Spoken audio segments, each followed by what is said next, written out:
There's immense online, offline literature and education available regarding law of attraction, map of consciousness, vibrational, high vibrational stuff, and how you can manifest good things, good stuff in your life if you stay in high vibration. Yet, most of the population remains stuck in daily struggles of life, thereby remaining in low vibration state and not being able to manifest big stuff in life. But when it comes to narcissists who are, as per psychology, operating from very low vibrational states such as shame, guilt, anger, feeling of jealousy, envy, and all those low vibrational emotions, and yet are able to manifest very superior and high positions in the society. Namaskar, I'm Dr. Meenu, and in today's episode, I'm digging deeper into the concept and correlation of how narcissists who operate from such low vibrational states can manifest high vibrational stuff in their life, especially the authoritative senior leadership positions in society. If you're liking my content, please hit like and subscribe button. It helps the channel grow and it helps me immensely. Thank you. So let's begin. When the law of attraction and map of consciousness clearly states that you attract what is in your vibration. So if you stay in low vibration, you attract low vibrational stuff. If you stay in high vibrational feelings and emotions are something like joy, pleasure, gratitude, feeling of love, feeling of happiness, all those feelings which probably define that you are in a happy state of mind are the high vibrational emotions. And usually when you look at narcissists, they do not operate from these emotions. As such, even an average human being, a middle class human being, would usually operate from these low vibrational stuff, because there is so much of wounding, there is so much of traumatized human being that we find in the society, whether they are narcissists, empaths, codependents. Everybody at some stage has gone through wounding in their childhood. The spectrum may vary high or low. But then, despite that, although an average human being remains stuck in the daily struggles of physiological needs, meeting the physiological needs of food, shelter, clothing, whereas the narcissist is manifesting big things in life, how can you correlate to it? How is this relationship of low vibrational emotions to the high manifestations that you find in narcissist can be justified? We'll look into it in a very interesting way. When we talk about law of attraction, law of attraction depicts that you consistently remain in high vibration state. You show gratitude, you feel happy about your life and the stuff that you have in your life. Now, in case of narcissist, when you study the history of narcissist, how narcissist becomes a narcissist is when, as a child, he felt extremely unprotected from his own caregivers. And in that state, when he was around 6, 7 years of age, when he was abused and traumatized and wounded by his own caregivers, that's when the little child in him convinced him that this world is a completely unsafe place and I need to protect myself. And to protect myself, I need to develop a protective shield around me. This protective shield is of superiority, grandiosity, and feeling of entitlement. That the only way I can protect myself is by exploiting others. When my own caregivers could not protect me, how can I expect others to protect me? So that protective shield that he develops, that protective ego shield that he develops, is of superiority, grandiosity, and is of feeling of entitlement and exploiting the people. These feelings, obviously, they come from false sense of self-worth. So he is consistently telling as a child to himself that I am superior than others, and because I am superior than others, I need to exploit them, I need to manipulate them, I need to keep things under my control. The moment control is lost, people will attack me. With this, the narcissist starts operating as a child by throwing tantrums, by whatever different means, by manipulative means, or depending on whether the narcissist is a covert narcissist or an overt narcissist. It could be silent games, it could be a very grandiose kind of behavior which is very obvious and explicit. In all these cases, when narcissist is convincing himself consciously, his brain consciously convinces his subconscious brain that I am grandiose, I am superior, and I am the one who is entitled to receive the services of others. Now, as I say, the map of consciousness and law of attraction clearly depicts that your subconscious brain is nothing but your servant. But this subconscious brain is the gateway, is the doorway to attracting high vibrational stuff, as well as this is the gateway to spirituality. So once you cover and uncover once you hack your subconscious brain, that's when you start attracting high vibrational stuff. Now, the narcissist is consciously convincing himself, thereby, without even his knowing, that he is convincing his subconscious brain that he is superior. The subconscious brain is, which I said, is a window, it's a doorway to the world of manifestation. So the subconscious brain says, okay boss, you are superior, you deserve everything best in life, you are worthy, and you are the one who deserves to be in a high superior authoritative position. That's how the vicious cycle of training and grooming the subconscious mind starts happening in case of narcissistic brain. Also, you will rarely find a narcissist doing stuff for himself. The narcissist, the moment he wakes up, is looking for people to do things for him. So whether it is his mother, or it is his spouse, or his employees, or his subordinates, his friends, narcissist is constantly looking for people to satisfy him. Now, what is happening in this case? The average human being who is getting stuck in the emotions of fending for himself, feeding his daily life, is manifesting what he is thinking.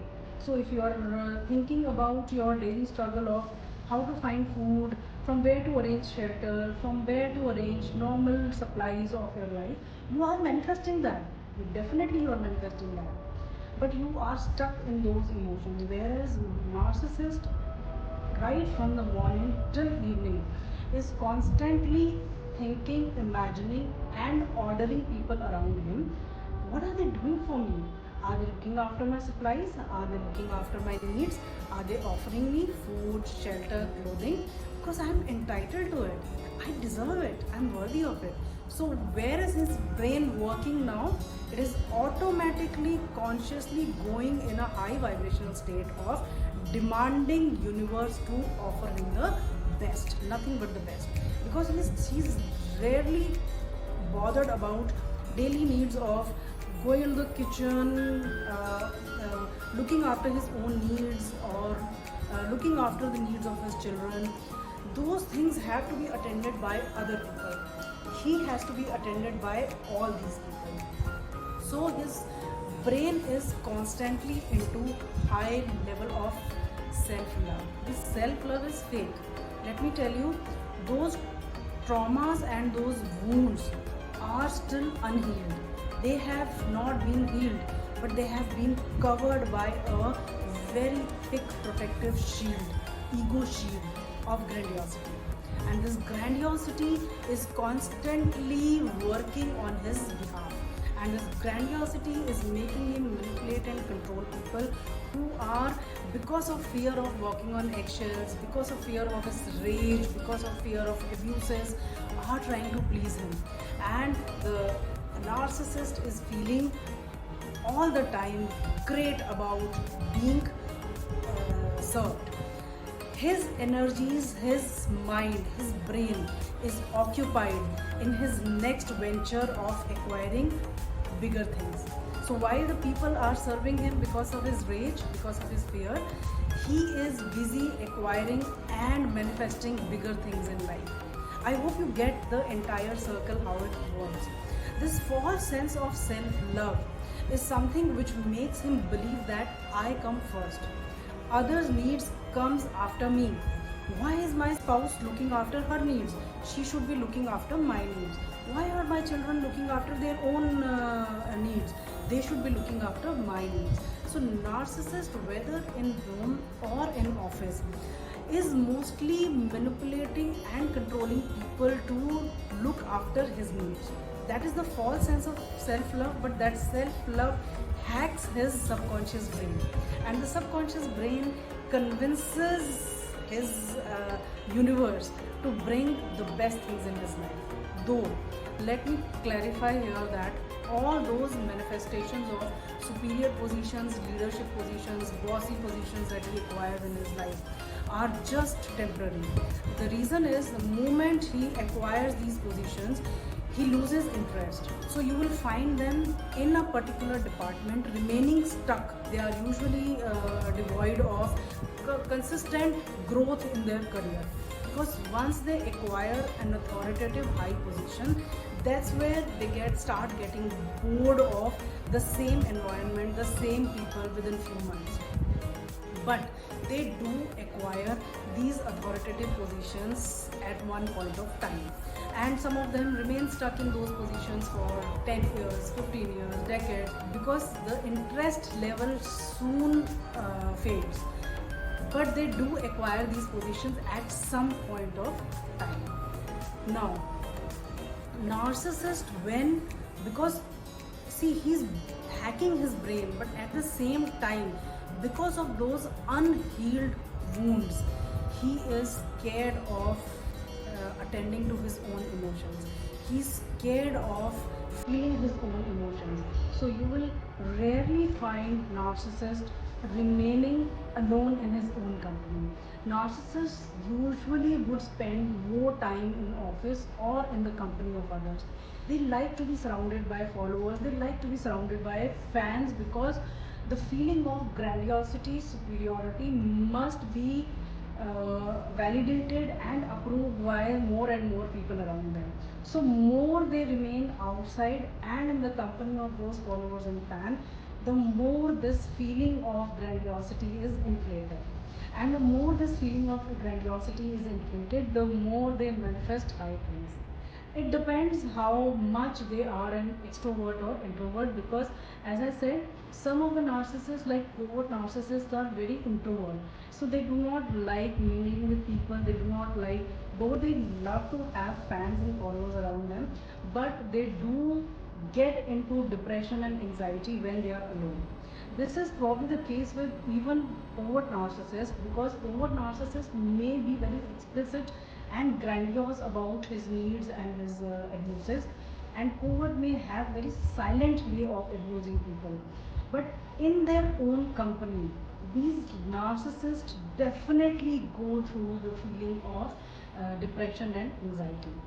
Yet they are able to manifest high things, because the feeling of depression and anxiety is minimized because of spending less time in their own company. They spend maximum time in the company of followers and fans who keep on validating and approving the false sense of grandiosity, superiority, and other feeling of exploitation and entitlement that the narcissist feels from inside of him. I hope this video gives an interesting perspective on how, despite having those deep sense of shame and guilt, which are covered with a protective shield, which are covered with protective ego shield of grandiosity, makes them manifest big things in life. These things may again be just temporary. They may come down very soon, they may lose their leadership position very soon. As such, even if they stay consistently in such positions without gaining promotion, once they reach old age, and these things they start slipping away. They start losing their fans, their followers. They retire, and that's when they manifest chronic stress, chronic depression, which may even lead to mental issues such as Alzheimer, Parkinson, and other kind of issues in their life. So you'll always find people in old age, especially with high narcissistic spectrum, going through immense hatred and arrogance and abusive behavior with their spouses and their children, their grandchildren. They cannot enjoy those moments of pleasure, those small moments of pleasure on a daily basis. I hope this video gives clarity on how, despite remaining in such low vibrational state, they manifest high positions, but they do not manifest true happiness and pleasure in their life. I hope we work on not bringing those false sense of superiority in our lives and work on healing those core wounds which are unhealed, which are unattended, which we need to bring to the surface to heal ourselves permanently so as to bring or manifest more nurturing and more fulfilling life. Fulfilling life can be without any position, without any authoritative position, but giving us sense of beautiful pleasure and self-worth each moment, from the moment we wake up to the moment we go to sleep. I hope to see you again in the next video. Thank you so much for listening. If you've come this far, thank you. Namaskar.